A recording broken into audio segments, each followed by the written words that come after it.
Assalamualaikum warahmatullahi wabarakatuh. Apa kabar anak-anakku kelas 11? Hari ini kita akan mempelajari bab baru, yaitu tentang sistem pencernaan manusia. Yang mana pada bab ini kita akan mempelajari yang pertama tentang zat-zat makanan yang diperlukan oleh tubuh, dan yang kedua adalah tentang struktur dan fungsi sistem pencernaan. Nah, yang pertama, zat-zat makanan yang diperlukan oleh tubuh, kita akan membahas tentang peranan zat makanan bagi tubuh, dan yang kedua tentang kebutuhan energi dan juga menu makanan bergizi yang seimbang. Jadi, sebenarnya mengapa sih kita perlu makan? Nah, mungkin jawaban kita sama gitu ya, untuk memperoleh energi gitu, agar tidak lemes gitu kan. Nah, jadi sebenarnya fungsi dari makanan itu apa? Yang pertama, sebagai zat pembakar, kemudian zat pembangun, zat pengatur, dan yang terakhir adalah sebagai zat pelindung. Selanjutnya, makanan sehat itu apa? Makanan sehat itu berarti makanan yang mudah dicerna, higienis, dan juga mengandung zat gizi seimbang. Nah, selanjutnya, makanan bergizi itu apa? Kalau tadi udah makanan sehat berarti mengandung zat gizi yang seimbang. Nah, kalau makanan bergizi itu yang seperti apa? Berarti makanan bergizi itu yang mengandung karbohidrat, lemak, protein, vitamin, mineral, dan juga air. Kita akan bahas satu persatu tentang zat-zat makanan ini. Yang pertama adalah karbohidrat, yang merupakan senyawa organik yang terdiri atas unsur karbon, hidrogen, dan juga oksigen dengan perbandingan 1 atom C, 2 atom H, dan juga 1 atom O. Atau rumus kimianya itu adalah CnH2nON. N ini maksudnya nomor ya, jumlah atomnya maksudnya. Berdasar gugus gula penyusunnya, karbohidrat itu dibedakan menjadi monosakarida, disakarida, dan juga polisakarida. Yang mana monosakarida artinya berarti dia hanya tersusun atas satu gugus gula. Contohnya apa? Contohnya adalah glukosa. Kemudian disakarida, di artinya 2, berarti tersusun atas 2 gugus gula. Contohnya adalah sukrosa. Kemudian yang ketiga ada polisakarida. Poli artinya itu banyak, berarti tersusun atas beberapa atau lebih dari 2 gugus gula. Contohnya adalah amilum atau pati. Fungsi dari karbohidrat yang pertama sebagai sumber energi, di mana 1 gram karbohidrat itu mengandung 4,1 kalori. Kemudian untuk mengatur proses metabolisme, menjaga keseimbangan asam dan basa, membantu proses penyerapan kalsium, mencegah terjadinya konstipasi, sebagai bahan pembentuk struktur sel, jaringan, dan juga organ tubuh. Nah, kira-kira apa saja sih bahan makanan yang mengandung karbohidrat? Pasti sudah banyak yang tahu ya, karena orang Indonesia itu malah kebanyakan karbohidrat saya rasa ya. Nah, ini contohnya ada roti, ada nasi, ada mie, kentang, kemudian ada jagung, bihun, biskuit, dan sebagainya. Nah, ini semua merupakan bahan-bahan makanan yang mengandung karbohidrat atau sumber dari karbohidrat. Selanjutnya adalah lemak. Lemak atau lipid merupakan zat organik hidrofobik yang sukar larut dalam air, namun dapat larut dalam pelarut organik seperti ether dan juga kloroform. Susunannya terdiri atas karbon, hidrogen, dan juga oksigen, dan kadang-kadang fosfor dan juga nitrogen. Lemak itu ada lemak nabati dan juga lemak hewani. Sudah paham ya saya rasa. Lemak nabati berarti lemak yang berasal dari tumbuhan, sedangkan hewani lemak yang berasal dari hewan. Fungsi dari lemak adalah penghasil energi tertinggi, di mana 1 gram dari lemak ini mengandung 9,3 kalori. Pelindung tubuh dari pengaruh suhu rendah, pelindung alat-alat tubuh yang lunak, kemudian pelarut vitamin A, D, E, dan K, penahan rasa lapar, penyusun membran sel, penyusun hormon dan juga vitamin, kemudian untuk penyusun garam empedu. Nah, itu tadi fungsi-fungsi dari lemak. Ternyata banyak sekali ya fungsi dari lemak ini. Nah, bahan makanan apa saja sih kira-kira yang mengandung lemak? Kalian bisa lihat di sini ada contoh gambar dari bahan makanan yang mengandung lemak, baik lemak nabati maupun hewani. Contoh lemak nabati di sini ada alpukat, ada kacang, ada kacang-kacangan. Kemudian untuk yang lemak hewani, contohnya dari ikan salmon maupun telur dan lain sebagainya. Yang ketiga adalah protein, merupakan senyawa organik kompleks dengan berat molekul tinggi yang mengandung molekul C, H, O, N, dan kadang-kadang mengandung S serta P. Protein terbentuk dari asam amino yang membentuk rantai panjang atau polipeptida. Fungsi sebagai zat pembangun dan pelindung tubuh serta menggantikan sel-sel tubuh yang rusak. Menyediakan energi di mana 1 gram protein ini menghasilkan 4,1 kalori. Menyeimbangkan cairan dalam tubuh, menyintesis substansi penting sebagai biokatalisator. Ini fungsi protein sebagai enzim. Kemudian berperan sebagai sistem buffer atau penyangga pH yang efektif, di mana kekurangan protein dapat mengakibatkan penyakit kwashiorkor dan juga maramus. Saya coba dicari sebenarnya penyakit kwashiorkor dan maramus itu apa. Kira-kira bahan makanan sumber protein itu apa saja? Nah, di sini protein nabati biasanya dari kacang-kacangan, ya bisa kedelai, kacang tanah, kacang hijau. Nah, makanan yang biasa kita makan ada tempe, tahu, dan sebagainya. Kemudian untuk yang protein hewani ini ada yang berasal dari seafood, misal udang, kemudian ada ikan, ada ayam, daging sapi, dan sebagainya. Itu semua sumber protein hewani.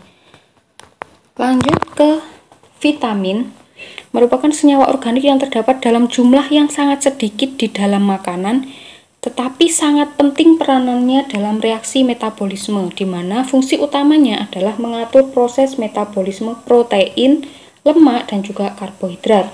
Menurut sifatnya, vitamin digolongkan menjadi 2. Ada vitamin yang larut lemak, yang tadi itu ada vitamin A, D, E, dan juga K, serta vitamin yang larut dalam air. Contohnya vitamin B dan juga C. Nah, fungsi-fungsi dari vitamin ini berbeda-beda.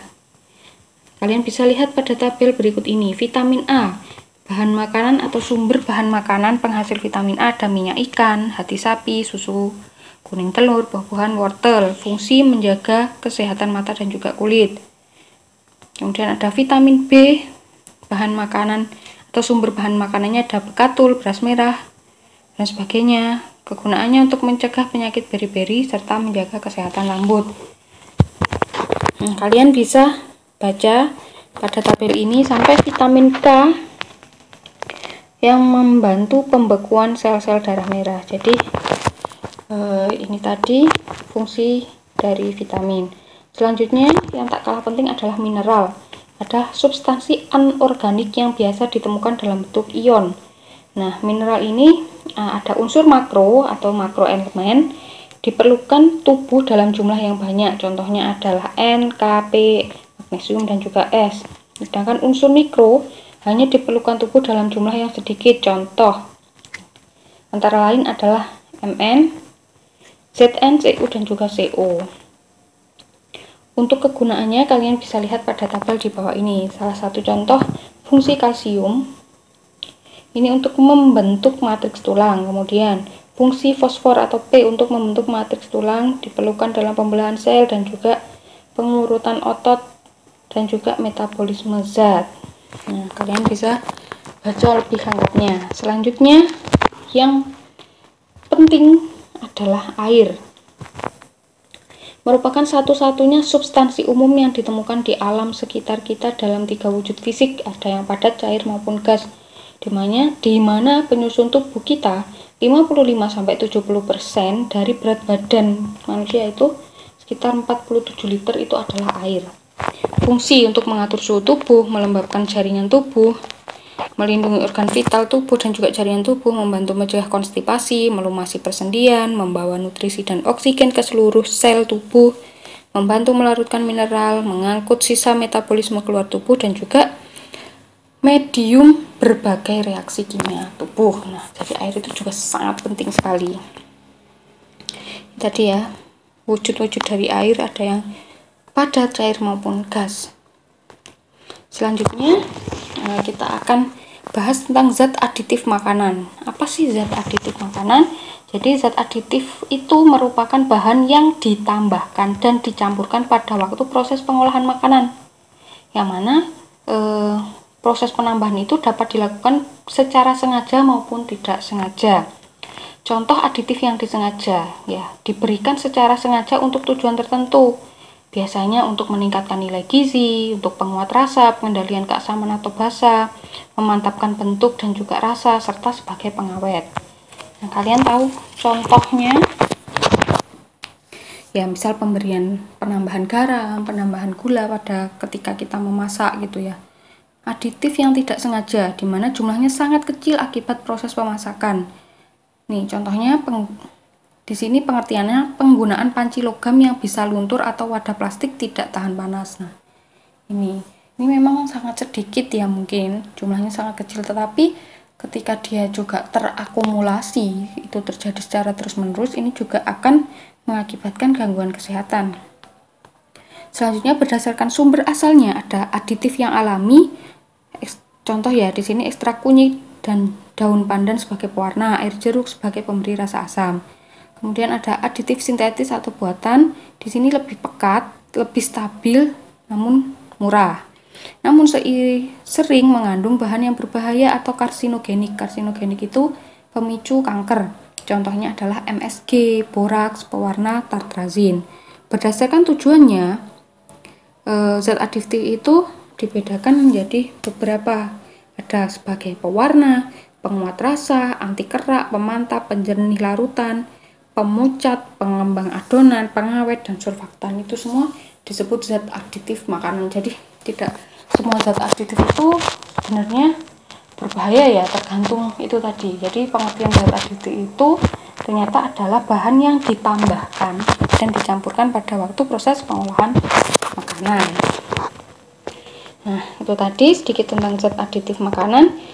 Selanjutnya kita akan bahas tentang kebutuhan energi dan juga menu makanan bergizi seimbang. Nah, penghitungan kalori dalam bahan makanan itu di karbohidrat yang dibutuhkan itu adalah 4,1 kilokalori per gramnya. Maaf, ini maksudnya di dalam 1 gram makanan itu mengandung 4,1 kilokalori. Kemudian lemak itu 9,3 kilokalori per gram, protein 4,1 kilokalori per gram. Untuk menu makanan seimbang kalian bisa lihat, jadi dari segitiga itu dimana yang paling besar jumlahnya itu adalah karbohidrat. Maksudnya berarti apa ya, porsi karbohidrat kita itu harusnya lebih banyak. Kemudian baru di atasnya itu buah-buahan dan juga sayuran, baru protein, dan yang terakhir itu lemak yang porsinya itu paling sedikit. Itu untuk menu makanan seimbang. Kemudian kita akan bahas tentang rumus BMR dan juga BMI. Apa sih itu?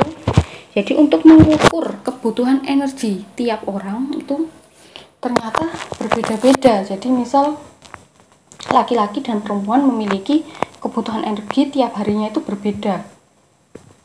Anak-anak, orang dewasa, orang tua berbeda gitu ya. Jadi BMR itu merupakan kecukupan energi setiap orang. Itu bisa dinilai dengan BMR atau basal metabolic rate. Nilai BMR setiap orang bervariasi dan dipengaruhi oleh jenis kelamin, berat badan, tinggi badan, serta usia. Rumusnya untuk wanita itu adalah 655 ditambah 9,6 dikali berat badan, kemudian ditambah 1,8 dikali tinggi badan, dikurangi 4,7 dikalikan umur. Sedangkan untuk pria itu 66 ditambah 13,7 dikali berat badan, ditambah 5 dikali tinggi badan, dikurangi 6,8 dikalikan umur. Nah, itu akan kelihatan berapa nilai BMR dari masing-masing. Kalian bisa mencobanya sendiri-sendiri di rumah ya. Nah, namun rumus ini itu hanya merupakan nilai minimal yang tidak dipengaruhi jenis aktivitas, karena jenis aktivitas itu berbeda-beda. kalian bisa lihat tabel nilai aktivitas berikut ini. Misal sangat ringan, kalian seharian misal rebahan aja gitu ya, nggak ngapa-ngapain, berarti sangat ringan. Untuk laki-laki itu nilai aktivitasnya 1,3, sedangkan perempuan juga sama 1,3. Kemudian ada aktivitas ringan, misal kalian berjalan santai gitu, atau kalian belajar, itu belajar yang santai maksudnya gitu ya, bukan belajar yang mikir banget gitu. Kemudian yang aktivitas sedang mungkin belajar yang lebih berat gitu, mikir ngerjain matematika gitu, yang rumusnya susah dimengerti, atau fisika gitu, atau kalian cuci piring gitu ya, atau nyapu-nyapu, membersihkan rumah gitu ya. Kemudian aktivitas berat ini seperti kayak bapak-bapak yang bekerja kuli bangunan dan sebagainya. Nah, itu nilai aktivitasnya berbeda-beda. Jadi nanti dikalikan lagi dengan nilai aktivitas ini dari rumus tadi atau nilai BMR-nya tadi. Nah, selanjutnya kita akan membahas tentang keseimbangan energi. Jadi sebelumnya kita bahas dulu untuk rumus mencari berat badan ideal ya. Jadi berat badan ideal itu bisa kita cari dengan rumus tinggi badan dikurangi 100 kurung, kemudian dikurangi 10% dari tinggi badan dikurangi 100. Itu untuk mencari berat badan ideal kita. Kalian bisa menghitung berat badan ideal kalian masing-masing ya di rumah. Selanjutnya adalah kita bahas tentang BMI. Jadi kalau tadi BMR, sekarang BMI atau Body Mass Index merupakan perbandingan antara berat badan dengan kuadrat tinggi badan, dimana rumus BMI itu adalah berat badan per tinggi badan dikali tinggi badan atau berat badan per tinggi badan kuadrat. Nah, selanjutnya nanti kalian akan mendapatkan nilai BMI kalian, dan kalian bisa cocokkan dengan tabel di bawah ini gitu ya, dimana apabila nilai BMI kalian kurang dari 14,9 artinya kalian sangat kurus.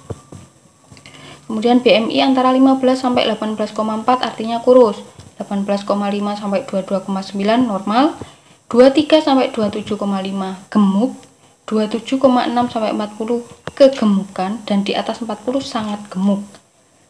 Nah, cara menghitung kebutuhan kalori per hari untuk orang yang kelebihan berat badan itu nilai BMR ya, BMR yang tadi itu dikurangi 500 kilokalori. Itu kalian akan mendapatkan berapa nilai kalori yang kalian butuhkan per harinya. Sedangkan untuk yang kekurangan berat badan, nilai BMR ditambah 500 kilokalori. Nah, selanjutnya cara menyusun menu makanan yang seimbang sesuai proporsi zat-zat makanan.